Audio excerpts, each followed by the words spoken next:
5.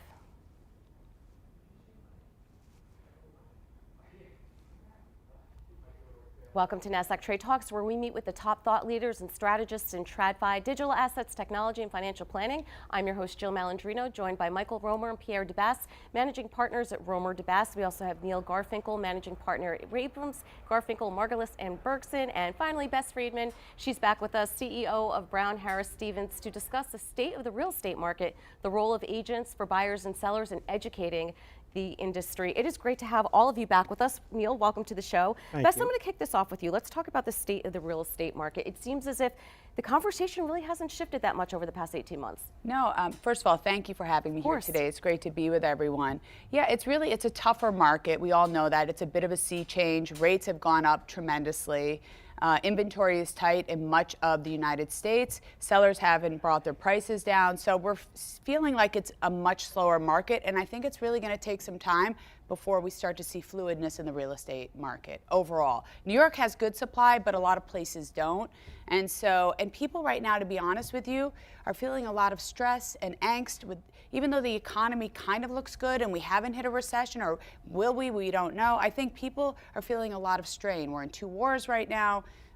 And you know, there's a lot of malaise going on, and you feel it, and I think that impacts our market. So it sounds like the expectation is higher interest rates for longer, is the consensus. Yeah, I think rates are going to stay where they are for a bit. I don't see any catalyst to bring them down. A recession, that would bring rates down, and I think that would potentially help everyone. I'm not rooting for a recession, but that is one thing that I think would bring rates down. Another thing, an election year can bring rates down as well. There you go. Next year's an election year, so you're going into 2024 with the real estate market, which is a backbone of our GDP, between finance, construction, and real estate transactions. If you have that segment of the economy stagnant, you're not going into an election with any upward momentum in the economy. So you almost have to bring rates down going into the election just to gain positive momentum. And I say this in a bipartisan manner. It's just basic common sense, quite frankly. So if I had to give a prediction, I would say probably late spring, early summer, you will see rates come down predominantly for that reason, because what the general society doesn't realize is that although economic stats look like it's positive, I don't see how this is a good economy. I think it's absurd. Well, consumer spending is still, really strong. That's part of the challenge. Yeah, well, I mean, job security is high, wages have maintained their levels, so that's all part of it. But in reality, the real estate market is such an important factor of our economy that if you will not be able to go to an election with a down market continuing this way. And the other unknown is a global war would be also obviously a tragedy, but would also shift this whole economy. It would change everything. That's right. So.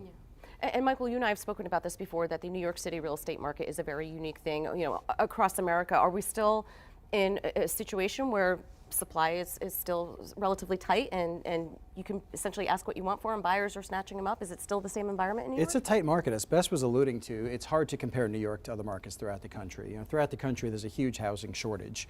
There is some inventory here in New York, but it is a unique market. It's also a destination globally and domestically where people want to come buy, not only for their homes, but for investment purposes. So it is unique.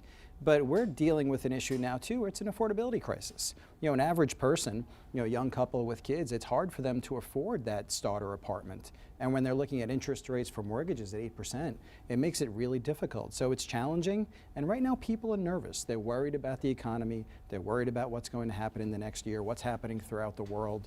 And where are people most comfortable? It's in their home, and right now people are having a hard time affording their homes. Yeah, I mean, especially if so many people are 4% or under on their mortgages, unless you have to move. Right. I mean, that's the challenge. That's why inventory has been so held up, because sellers like, well, I'm not going to let go of this rate and then pay double. That doesn't make sense. I'll wait, and that's been holding up, sort of the housing market for a while, because But that's not going to stop until rates come down. That's exactly right. I'll give you a crazy statistic. 70% of mortgages in the country are below 4%. I saw that. 70. That's crazy. So how are you going to get transaction activity? Nobody's going to let go of a 3.5% rate to go for an 8% rate with pricing maintaining similar levels. They have no place to go. I mean, that's a house that's almost a third to nearly half of the value that you have now if you want to maintain the same mortgage payment. But historically, keep in mind that rates are still very low low. Even though 8% seems high, we have short memories, still very low. And maybe you can negotiate and get a better price. And so it kind of offsets each other. But people have this in their head. They're like, oh, the rate's too high, the rate's too high. And they're unwilling to let go of that.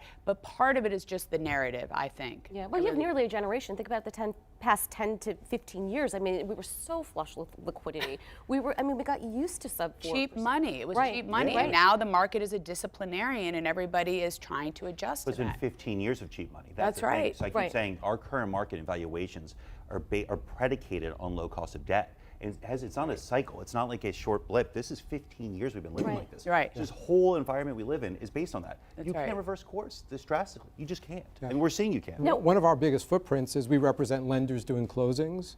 We're down 80% in terms of the amount of closings we're doing. Well, the to word give you some refinance became an sense. obsolete There is phrase no in English refinance, language, exactly. right? So, There's none of that today. I mean, how could you? But here's the whole thing too. I don't think we're ever going to go back to sub 3%, sub 4% interest rates. Certainly not in the near term. I mean, the whole thing is that can create another crisis in itself. If you have your home at the value that it is now at 7-8% interest rates, if that comes down, then you're underwater in equity. So I would imagine the Fed doesn't want to shift gears that quick, because then you're looking at a whole other crisis. So Bess, my question to you is, as a buyer, as a seller, does anyone have an advantage? You know, I think, believe it or not, buyers do have an advantage because I know rates are high. Everybody knows that. Sellers know that. So they can negotiate on homes. If they see something they like, I think they can go in there and really try to offer something that's reasonable. And sellers know that they can't be ambitious in this environment. So I think that helps. And they can also think about refinancing in a period of time. Maybe it's in 2 years or whatever, so that they can bring those monthly costs down. So that is that potentially could be good. And sellers right now, look, it really depends on your situations. People don't look at the market and go, oh, I'm going to buy or sell. They look inward and say, what are my circumstances? Do I need to buy? Do I need to sell? And that determines what they do. I always say that people have to think about their own situation and make those decisions. It's never, oh, the market, then I'm going to do this. People decide for themselves. So I think people are buying and selling because of cycle of life. They have babies, they get divorced, people die, and they continue the cycle despite what's going on in the world. And then discretionary spending is something else. Yeah, that's a great point that you make. yeah, so it's I don't think it's buyer or seller. It's the one who has the flexibility to make those decisions. Yeah, that's a great point. And Neil, I want to actually lift the curtain back on the industry here, because we see on Bravo and other entertainment channels selling in LA, selling in New York. mean and, selling Sunset. Yeah, that's it, selling Sunset. 'Cause you can tell how much I watch these things. You know, and everyone's got a European car and they're carrying Birkins around. It's the most fabulous lifestyle ever. I don't know. It seems like a hustle to me. It doesn't seem like an easy job. It is not an easy job. I'm broker counsel to the Real Estate Board in New York, host a legal hotline every day for their members, 6 to 10 phone calls and emails every day. I assure you, what they do is not easy. What a real estate agent does is not easy. They have to hustle. They have to know a lot about a lot of different things. It is not an easy job. And I will say, I've said this for a long time, that the narrative that is out there, the perception that the real estate agent is the selling Sunset, is so ridiculous. And I think that really hurts us, because what an agent does 7 days a week, you only get paid for results, you're working really hard, your floor plans, photos, your marketing, working with all of your colleagues. It's just paints this unfair image that you just show up with like a fancy outfit and a fancy car and you do these deals and collect these big checks. It's absolutely not what the reality is. It's not reality TV. It's like that moms would be like the Real Housewives. Like that's what being a mom is like. It's absolutely not the case. And I think it really hurts us and the perception of what real estate professionals do. They have the hustle, muscle, working every day, feeding their families, and I think it portrays a very poor picture of what we do. Jill, these agents and brokers are working and working hard. Here in New York, imagine life without a buyer's agent. Yeah. The amount of work that, and in this day and age, there's this presumption that a buyer's agent is just the passenger in the deal. Imagine a first-time home buyer buying a home without a buyer's agent. Here in New York, and with co-ops and condos and the board applications, the amount of work that has to be done to help get buyers approved, I think buyer's agents in particular are underappreciated and undervalued in today's market. Well, remember, they're your trusted expert. They have knowledge, they have lived experience, and they're people you rely on. Sometimes you're selling your mom's, it's an estate, your mom passed away. Sometimes, you know, you're walking through the most important time of their life, their biggest investment. You want a trusted advisor to help you with that. That's what a buyer's agent and a seller's agent does. But again, the media does a horrible job at portraying what we do, and I think it's unfortunate. Yeah, it used to be that the real estate agent was the party that someone would come to, a consumer would come to for information, for listings. Those listings are readily available now. So really the real estate agent now is the person who helps the consumer understand all of this information, pull it together. And it's by far, it's an emotional experience. Emotional commodity, I would say. And probably in most cases the biggest purchase that someone is going to make in their lifetime. And so they're so important in so many different ways to that consumer, and I think it's underappreciated. Well, it's like going to WebMD, right? Google's your doctor now. I'll tell you what, I'll look up some things on the internet, but trust me, I'm going to my GP or my specialist. I am not going. I mean, you and I moved at the same time in 2021 during the pandemic. And Jill, my rate is 2.95%. 2.875. Oh, she beat me. Over under. So right. So Michael and I are not looking to move anytime soon. Besides the fact that moving is a beast. There you go. But I think, it's always fascinating to me. Not only do you have to hustle, you eat what you kill, just like you do in trading, right? As an agent, but there's a lot of education requirements, and there's a lot of continuing ed, and there is. It's just like being, a licensed person in the stock market. It doesn't stop just because you get your license. Am I correct, Neil? Correct. So real estate licensees in New York have to take 22.5 hours of CE credits every 2 years, and it runs the gamut from ethics and business ethics to agency, the importance of agency, to fair housing, and then electives. So yeah, and it's important. It's important because the laws are constantly changing and they're complex, and there is an expectation that they will understand these laws. Right, and Michael, the reason I brought up you and I moving at the same time, the point was that I could not imagine doing this without an agent, without my attorney basically directing me to all the different areas where I needed to go, especially title, which is always so much fun. But you have a new program that the three of you have instituted. Tell us more about that and how agents can leverage this. Well, Neil, Pierre, and I came together to form an online real estate education platform called Real Estate Center for Success. And what it was a combination of two pre-existing platforms. One was New York Real Estate Center, which was built by my legal partner here with Romer Debbas. It was New York Real Estate Center. Neil founded the Toolbox for Real Estate Agent Success, which was a great platform for the agent community. And we really wanted to join forces because what we found was missing in the real estate brokerage community was a platform where agents and brokers can really learn from New York professionals. Folks that they know and recognize, and not only just lawyers like ourselves, but folks on the brokerage side, folks on the lending side, on the appraisal side, the engineering side, to really get firsthand experience, because we found that education, the way the system was set up, agents weren't really getting the practical advice. I remember in law school, I remember graduating law school feeling like I didn't really learn how to be a lawyer, right? And I felt, and that's the best comparison I could make, because it basically became so generic that I don't think the agent community was really receiving that hands-on practical experience. And we're hoping that we're coming in now with our platform to fill the void, with fair housing really being the lead, right, Neil? Yeah, so fair housing is obviously an important issue. Maybe the most important issue that we're facing as a real estate agent today. The laws are changing, they're complex, and they're important. So source of income is a protected class in New York.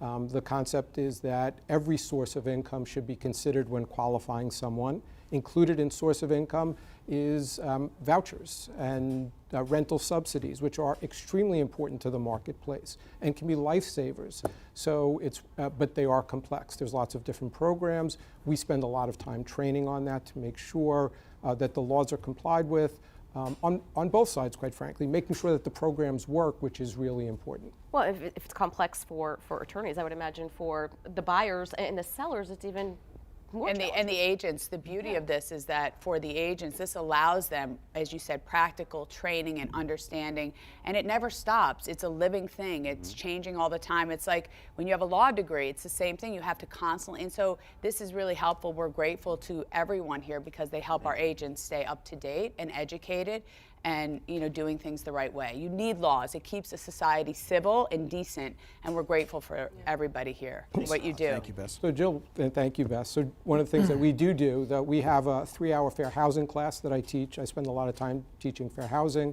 We offer that to anyone for free.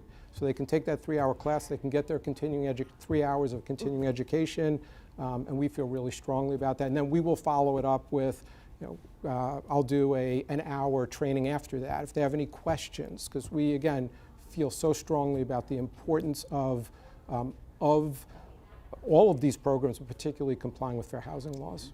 I want to go off the beaten path here for a moment. Speaking of fair housing, it triggered something that I've been following in the financial media over the past week or two about the impact of Airbnbs and Verbos and so forth on the ability to find fair and affordable housing in New York or other populated cities such as LA. Have you noticed home sharing services such as that impact the real estate market overall, particularly in New York, because it's such a big destination? So, I mean, I haven't anecdotally seen that change. We've been reading about it, and really, and it's just been instituted recently. So I don't think we've been able to ascertain kind of how that's going to change one way or the other. I don't know if anyone else. Yeah, I feel the same way. I've been reading about it, but I haven't actually seen an impact. So and it was probably a month old. Yeah. So I don't know that we've been able to analyze exactly how that's going to impact the market. I think it'll be interesting to see how that plays out, because they kept using, fair housing, and of course there was anecdotal, comments in there about how it's pushed up certain rents in this part of the city and pricing in this part of the city because people are using them as investment vehicles, and which was interesting to me, because I'm like, wait, this is a city of co-ops, and it's not easy to pass the board. I do think, generally speaking, it's going to impact the other parts of the country more than New York City, because our buildings here have more stringent rules than anywhere else in the country. So, a condominium building that allows sublets will have a requirement that the lease has to be a one-year term. So it's not easy to have transient occupancy in a lot of these buildings. Like, we represent a lot of buildings, and we'll write these rules, and we'll prohibit transient occupancy through, the condo declaration stating that there has to be a one-year term in a lease. So that way Airbnb won't be possible in majority of buildings in New York City. It won't happen. I mean, everybody, for example, I live in a building, a high-rise, 35 floors. I know everybody in my building. If there was some person that came in for a month, everybody would object, the board would have a problem. So that's not going to less inclined to happen, as you say, Pierre, in New York City. More in the outer boroughs and single family stuff. All right, and as we think about wrapping up here, anything else about the real estate market, whether we're thinking locally in New York or nationally, that the audience should be aware of? I think, think of real estate as a long-term investment. It's probably your best investment ever. It's not like a stock where you just buy it. It's one of those things that's, you have a family, you raise them there. It's where everybody gathers. It's something that it's for the long term, and it's probably the best investment that anybody can make. And it's also, it's your home. It's where you sleep. It's one of those things. You can't live in your stock portfolio, but you can live in your home, and it's a special place. And I'm not just talking my book. I owned before I was even in real estate, and so I think it's just such an important thing. And it's the American dream. It really is. It should be encouraged and incentivized. It should be. Owning a home. Yeah. And you look in today's day and age, when you have the likes of huge hedge funds, being the largest owners of single-family homes throughout the country, how does that not add to the housing crisis? It's alarming. It really should be incentivized and discouraged for the hedge funds to really be going down that road, and really encourage the homeowners to actually take real estate back. Yeah, no, I mean, we always say we don't want to fast forward 10 years from now and everybody's renting from Goldman Sachs. Right. It'd be a disaster, right? Like, I mean, it is a problem because... Not at 2.95% either. Yeah, exactly. And when you really look at it, it is for a majority of Americans, buying a home is your only way of building wealth in your lifetime and building equity. So if you lose that ability, it would be disastrous for society. Yeah. And I think that even before the interest rate hikes, we had a shortage of supply. That's why prices went up so quickly. And there's even a more drastic shortage of supply right now. So this market, you're not going to see valuations come down. If people are waiting like, oh, prices will come down 33% because of rates, keep waiting. Because in reality, the biggest issue in the market is lack of supply. And talking nationally. 100%. That's right. Yeah, so I like to say, buy with your head and your heart. Yeah. Particularly if you're buying your home, think more about your heart than your head. You shouldn't be thinking about what you're going to sell for 10 years from now. That's not why you're buying this particular property. Yeah, and Michael, even before COVID, you and I have discussed this a number of times on the show about hedge funds buying up properties, and they typically tend to be, first-time home buyers at $300,000-$400,000 range. It blows my mind that there hasn't been any sort of organized action to stymie this. I'm sure we're all well aware of the reasons why, but that American dream will never be realized. It's adding to the problem. It really is, and our hope is that it gets better. We want this inventory to increase throughout the country so there's more homes available, which will ultimately level off the pricing a bit. But right now, we're not seeing that happen anytime soon. Not enough, but I don't want home buyers to get discouraged in this environment, because even in this environment, just like the pandemic, there's opportunity. In a crisis, in a challenging time, there's always opportunity. The people that jump in during this time could potentially reap the biggest benefit. And who knows the opportunity better than the agent or broker? That's and right. Just to bring this full circle, that's really the real value. And it's really important for prospective homeowners to work with professionals that know the market, know the industry, work with attorneys who know it as well, because that buyer needs to be represented to get a fair deal. And that's ultimately what's most important. Amen to that. Right, and why the agents need to be educated and on top of all the latest developments. Appreciate the insight you, from our Jill. panel this Thank afternoon. Thanks for joining us on Trade Talks. And thanks for joining me. I'm Jill Malandrino, Global Markets Reporter at Nasdaq.